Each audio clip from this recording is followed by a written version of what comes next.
Hi, I'm Colton Payne. I'm the marketing director for APAC at Brown-Forman Corporation. So at Brown-Forman, we believe that what we build now, we build to pass on. And that's reflected in our 150 plus year history, where we've grown from a company with one brand in one market to now over 40 brands across 170 plus markets. It is also reflected in our 2-decade plus premiumization journey, where we've materially changed the shape of our portfolio to meet consumer trends and really speak to the consumers of the future as they've told us they're looking for more meaningful experiences, elevated brands, and more personalization and connection with what they're choosing to consume.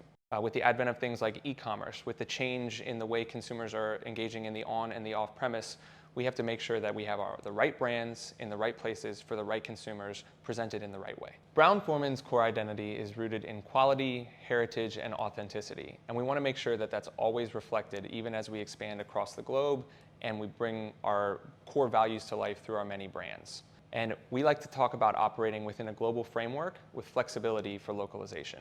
In Asia, for example, we've had to lean into more localized formats, embracing local KOLs in each key market around the region to make sure that our brands are coming to life through the cultural lens of the consumers from that country. We've also had to adapt our mixology and the way we present our brands in terms of drink strategy to reflect local tastes. What we want consumers to feel when they have an experience with one of our brands, no matter what market or demographic that they experience our brand across, we want that to remain the same. But we have to curate that experience to take into account local nuances, the people that they're experiencing our brand with, the country or the language or the cultural background that is their reality. And so that's the balance between staying true to our global identity while embracing localization to really propel our brands forward into this next generation of growth and appeal to a global audience. I do think it's really important that marketers strike a balance between short-term results and long-term or strategic priorities. And it's important that it's and not or. When we hit our quarterly targets or numbers, we build credibility above all else. This trust can then unlock investments for initiatives that take longer to pay off. For example, a multi-touch integrated campaign to build brand awareness or reputation with new customers that may not pay off immediately. I've learned that it's much easier to build a solid business case when we've proven ourselves in the short term and demonstrated commercial acumen and an understanding of the business. One way to execute this is to allocate 80% of the effort or budget to scalable and repeatable growth drivers and keep 20% for test and learns or experiments. Again, it's important to share the narrative on why this is important. These experiments that perform well across media, creative, can graduate to the 80% in coming quarters. There is a compounding effect and we can future-proof our capabilities over time. I also think in some cases we can break down longer-term goals into shorter-term milestones. What do we need to do to build this foundation for the future? What alignment do we need with other teams? Where do we need buy-in? Do we need resourcing or perhaps a contingency plan? That might be a pragmatic way to make progress while not losing momentum on prioritizing and delivering results for today. I would look at these 3 areas to understand and measure long-term profitability of our marketing initiatives.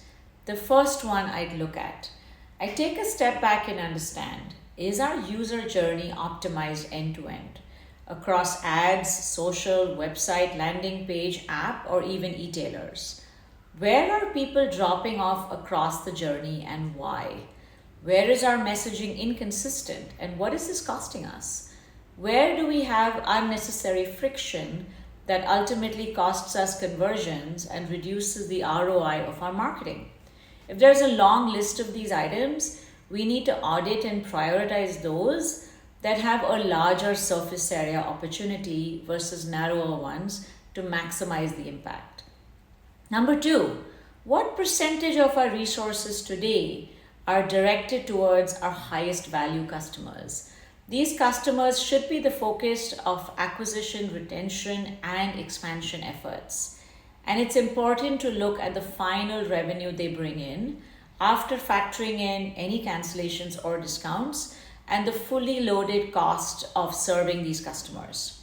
And therefore, this also might mean the need to prune spends targeted to lower value customers, particularly if you don't have a clear monetization story. You can slice the data in a way that makes sense for your business, either by markets, products, or user cohorts that have a low order value, high churn, or limited ability to upsell. Number three, are we investing in building consideration that pays off over a longer time frame, or investing in the customer experience versus focusing on short-term gains or price discounts that erode our margins? What will tell us we're moving in the right direction? I'd specifically look at the growth of branded search queries over time across Google for search, TikTok, or even Amazon if relevant, and understand if our baseline of direct or organic traffic is growing over time. And if we're tracking customer satisfaction or advocacy via NPS, do we see a correlation with retention or word of mouth referrals, thereby accelerating acquisition flywheel and reducing our acquisition cost? So I think this is an issue which all retailers are facing since the beginning of time. In other words, we can say, which one do you want? Is it sales growth or strong brand identity? And of course, everyone would answer both. Some would say, aren't those two objectives are connected with each other? Cannot we do them both together? The answer, maybe yes, maybe no. Let me break it down. Yes, long-term strategic goals might have impact on your immediate results target. For example, isn't a great brand identity and awareness would resulting in high traffic to your stores, and then it will convert to sales also.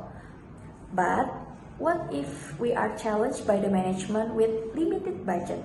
Which one will you choose? Is it for the brand awareness or for tactical campaign to gain sales? From my experience, to answer this, we need to see two things.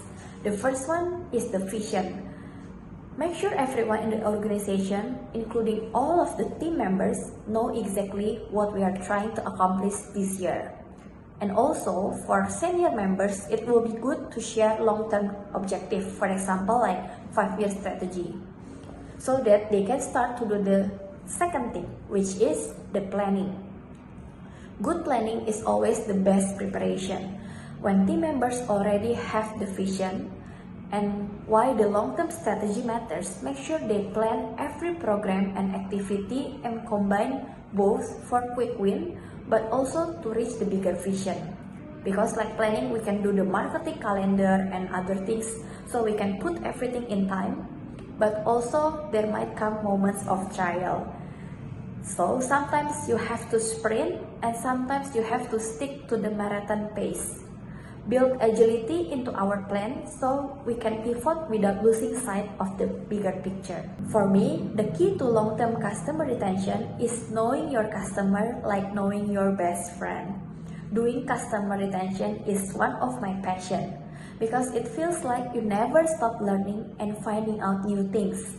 All the excitement and the process to know people better is there, so it's really exciting for me.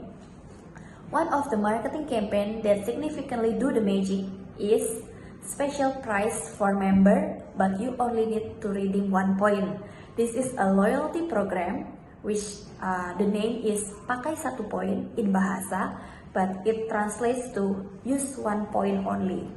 So the background of this marketing campaign is we already have around nearly 70% of members' contribution of sales. But we also want to increase the loyalty customer sales contribution. Since when member is shopping, the customer lifetime value is much higher than regular customer. Secondly, the member are hesitant to use their loyalty points. Why? Because they need to collect enough points to redeem it. Because when they only have a little point, they don't feel the benefit. So the objective here is to make every member of loyalty program can easily enjoy the perks being a member, even when they only have 1 point. So this will create a positive experience, positive relationship with the brand, and it will feel like We care about them not only because they shop a lot or their sales is big, but we care about them because they already choose us as their favorite brand. So we gave them the benefit. So when we launched the program, of course with all of the marketing highlights 360 marketing, the response from the members are really great. Not only the sales contribution increased, existing members who never redeem points before, they are starting to redeem their points. Another thing is, we also acquired new members as they're really interested with the direct program. The sales contribution becomes more than 75%. And also we see increase of new acquisition of member with more than 30% growth versus before program.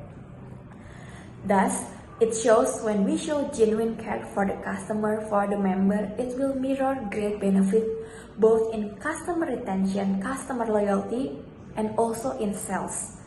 So learning our customers' needs and wants is one of my strategic weapons in creating impactful marketing campaign. Thank you.